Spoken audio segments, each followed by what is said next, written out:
Kay Soto mga kaibigan, hindi po mahihirapan makahanap ng team ngayong nalalapit na NBA Summer League sa July 12 to 22 at Coach Tim Cone isa sa naging susi para sa tagumpay at pag-improve ni Kay Soto. And bago natin yan pag-usapan mga kaibigan, palike and subscribe naman po sa ating channel bilang suporta.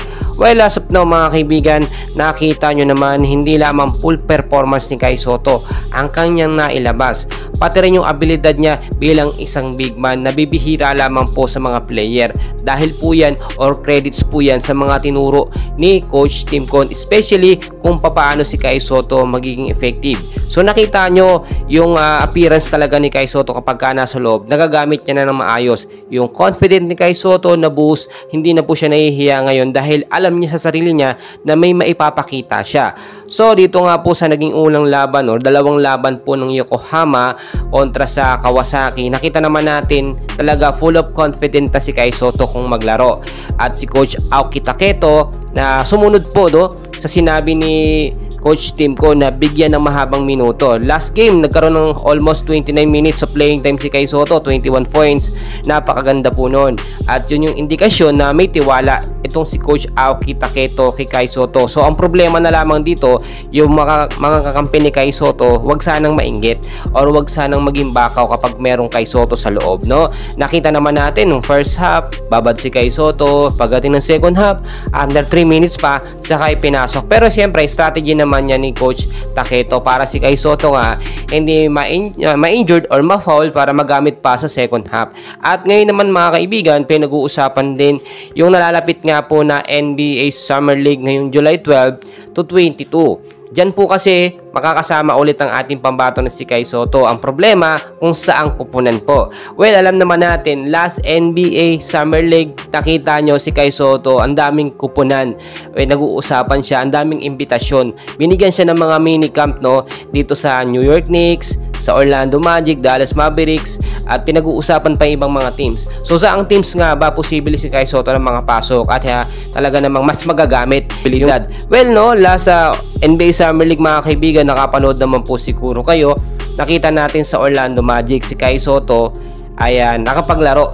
Pero limited time lang, siguro mga last 2 games pa ng Orlando Magic saka si Kay Soto pinaglaro. Pero nung mga unang game, hindi talaga nakapaglaro, inuna pa yung mga rookie, which is alam naman natin, ganun talaga sa NBA Summer League. Hindi tayo dapat umapila doon. At least nakapaglaro si Kay Soto.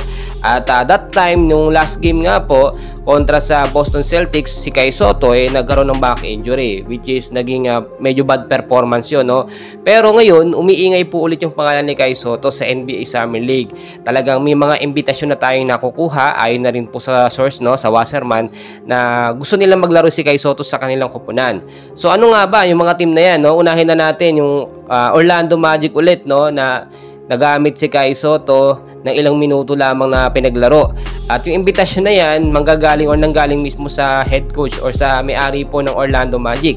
Dahil nga sa ganda ng performance ni Kay Soto nitong FIBA, itong dalawang laban na yan, ay nakita naman natin ay mas magagamit si Kay Soto doon. Bakit kamo kailangan na bigyan pa ng imbitasyon si Kay Soto? Dati na siya naglaro, pwede naman mag-apply. Well, kung titignan nyo mga kaibigan, syempre, matapos nung pinakita ni Kay Soto sa Yokohama, sa FIBA, natural lang nagkaroon ng imbitasyon dahil nakita nila yung full performance ni Kay Soto. Ito sa New York Knicks, nagkaroon ng minicamp si Kay Soto and so far maganda naman talaga. Pero hindi talaga siya nabigyan ng opportunity makapaglaro. So siguro ito yung second option ni Kay Soto na ibang team naman ang humawak para iba naman yung coach na magtuturo at maghahandle. Di naman lingid sa kanilang kaalaman na si Kay Soto talaga, yung height niya pinag-aagawan yan. Tapos yung aggressive niya, lalo pang nai-improve. Ibang-iba na po si Kay Soto ngayon kung ikukumpara nung last NBA Summer League. So sa Dallas Mavericks, at hindi pinag-uusapan yan, last year talagang sabi natin dito na yata talagang mag-aalaro si Kay Soto, mabibigyan na ng kontrata. At talagang naging trend pa yan, si Kay Soto may kontrata sa Dallas Mavericks, pero alam naman natin hindi yun totoo. Invitasyon pwede, maniniwala po tayo dyan, pero nasa isang prospect yan ng Wasserman na yan sila pupunta kung sakasakali nga pong magkaroon ng imbitasyon.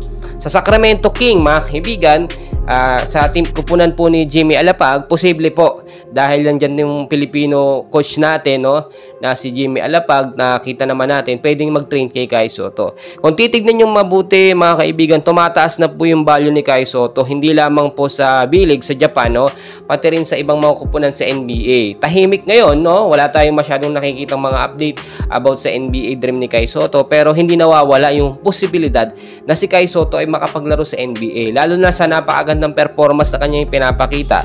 Sa edad po na 21 anyos ay iba na yung performance sa laruan ni Kai Sotto. Kapag lumilipas yung mga taon, mas nag-i-improve si Kai Sotto. Sabihin na natin sa B-League, no, practice-san lang ni Kai Sotto, no. Kumbaga dito lang siya nagpapahasa para sa kanyang dream. Pero yung pinaka main goal niya ay makapasok po sa NBA. Yung mga bashers ngayon, mga kaibigan, nawala na po, no. Napakagandang balita niyan. Ngayon, sumusuporta na sila kay Kai Sotto matapos yung napakagandang pinapakita ni Kai. Sabi nila mabagal daw kumilos si Kai Sotto. Well, kayo nga mga kaibigan, tignan niyo mabuti. 7-footer yan si Kai Sotto. Yung takbo niya, no, ilang hakbang lang, mabilis na yun mga kaibigan.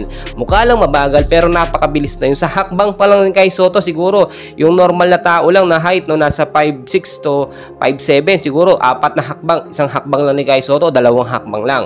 So mga kaibigan, maghintay kayo ng perfect timing kay Kai Sotto, dahil kapag mas gumaling pa or mas nai-improve pa ni Kai Sotto yung kanyang sarili, no, ay baka siguro matulala na lang or umiyak na lang yung mga bashers. Well mga kaibigan, tuloy-tuloy pong suporta sa ating pambato na si Kai Sotto.